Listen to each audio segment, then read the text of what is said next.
সারা দেশের মতো তীব্র গ্যাস সংকটে পড়েছে মেহেরপুর। বাজার থেকে রীতিমতো উধাও হয়ে গেছে গ্যাস সিলিন্ডার।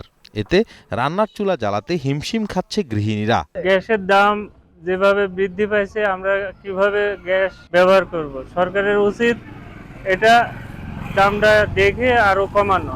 সরকার এলপিজি গ্যাসের ভ্যাট প্রত্যাহার করে প্রজ্ঞাপন জারি করলেও বাজারে এর কোনো প্রভাব পড়েনি।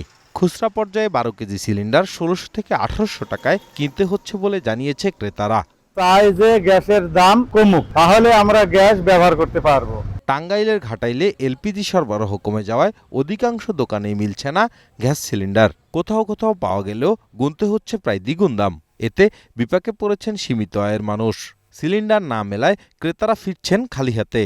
ফলে জ্বলছে না রান্নার চুলা, খাবার কিনতে ছুটতে হচ্ছে হোটেলে।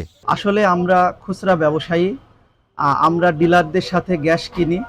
তো আমাদের মেহেরপুর অঞ্চলে যে পরিমাণ গ্যাসের প্রয়োজন আমরা সেটা সময় মতো পাই না। ডিলাররা বাড়তি রেটে বিভিন্ন সময় আমাদের কাছে গ্যাস বিক্রি করে। কোথাও আবার 2-4টে সিলিন্ডার পাওয়া গেলেও গুনতে হচ্ছে প্রায় দ্বিগুণ দাম। রমজানে সাধারণ মানুষের ভোগান্তি কমাতে এলপিজি সিলিন্ডার সরবরাহ স্বাভাবিক করে বাজারে নজরদারি বাড়ানোর দাবি জানিয়েছে ক্রেতা সাধারণ। খান শান্ত, গ্রিন নিউজ ডেস্ক।